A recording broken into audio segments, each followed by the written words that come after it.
করম বা কর্মা ফসল বোনা উৎসব। এটি মূলত ক্ষুদ্র নৃগোষ্ঠী সম্প্রদায়ের আরণ্যক ও কৃষিভিত্তিক লোক উৎসব।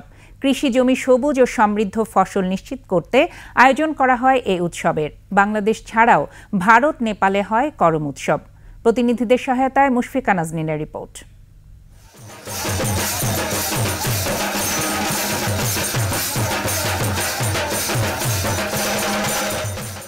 রাজপুত, কুর্মি, বাউরি, বীরহজ, বির্নিয়া, খেরিয়া, মাহালি, বাগদি, বেদে, খাসি, সাঁওতাল, মুন্ডা, ওরাওয়ের উৎসব করম বা কারাম। প্রতি বছর ভাদ্র ও আশ্বিন মাসে হয় করম পরব। পায়ে আলতা, খোঁপায় বাহারি ফুল, সারিয়া ঢোলমাদলের তালে নাচেন সমতলের ক্ষুদ্র নৃগোষ্ঠীর নারীরা। 250-টিরও বেশি ডিজাইন অপশন নিয়ে ওয়ালটন স্মার্ট ফ্রিজ, বোঝে আপনার প্রয়োজন। সন্ধ্যার পর থেকে সূর্যোদয় পর্যন্ত সম্মিলিতভাবে ভাদুরিয়া ঝুমুর গান ও যৌথ নাচ করেন তারা। অর্ধবৃত্তাকারে হাত ধরাধরি করে এক পা এগিয়ে পিছিয়ে বীজের ডালি কেন্দ্র করে নাচেন শিল্পীরা।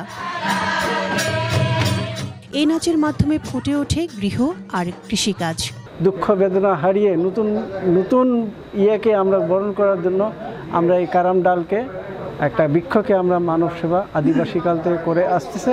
উৎসবের 7 দিন আগে মেয়েরা ভোরবেলায় স্নান করে ছোট টুপা ও ডালায় বালি ভর্তি করে। তারপর গ্রামের এক প্রান্তে ডালাগুলিতে বীজ বুনে সারা রাত ধরে চলে উৎসব।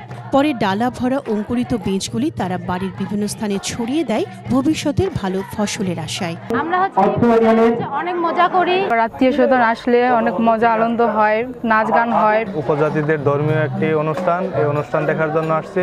নওগাঁ ও ঠাকুরগাঁয়ে এই কারাম উৎসব দেখতে ভিড় করেন উৎসুক দর্শনার্থীরা। মুশফিকা নাজনীন, 21 টেলিভিশন।